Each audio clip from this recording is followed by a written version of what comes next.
다문화 가정 아이들이 우리 사회의 당당한 구성원으로 자라는데 가장 큰 장애물은 차별과 혐오의 시선일 겁니다.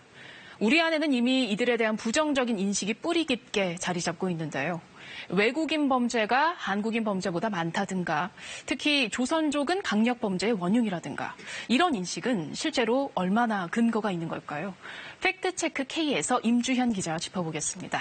임 기자, 방금 얘기했던 거예요. 조선족이 강력 범죄의 원흉이다. 이게 근거가 있는 얘기인가요? 예, 일단 차근차근 짚어보겠습니다. 먼저 지난해 국내 범죄자 가운데 외국인 범죄자는 몇 명일까요? 3만 4천 명입니다.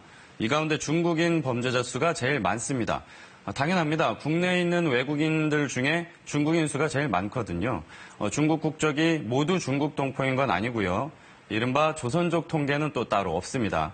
여기서 70% 정도가 한국계 중국인, 그러니까 우리가 중국 동포라고 부르는 이들이라고 보시면 됩니다. 네, 그러니까 외국인 범죄자 중에 중국 국적자의 수가 가장 많은 건 사실인데 이걸 사실 인구 대비로 환산을 해서 따져봐야 강력 범죄의 원흉이라고 할 수 있는 정도인지 아닌지 알 수 있는 거 아닐까요? 네, 맞습니다. 그래서 형사정책연구원에서는 인구 10만 명당 범죄자 검거 건수라는 일종의 지수를 만들어서 사용하고 있습니다. 네. 국적별 체류 인구 중 범죄자를 보는 건데요.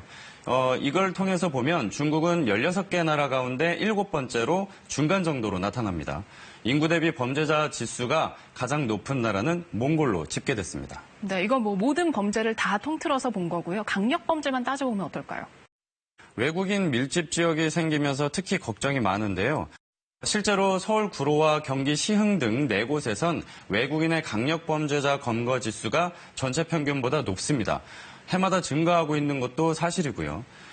대개 재래시장과 유흥업소들이 몰려있는 반면에 방범시설은 부족한 곳들이 많다 보니까 우발적 요인과 환경적 요인이 함께 작용했다. 그렇게 경찰은 보고 있습니다. 하지만 살인 강도, 또 강간 강제추행, 절도 폭력 중에선 폭력이 32% 정도로 가장 많습니다. 이건 한국인 범죄 유형 분포도 비슷합니다. 여기서 중국인만 따로 떼놓고 보면 전체 외국인 범죄 분포와 비교할 때 살인은 약간 높고 강도는 낮습니다.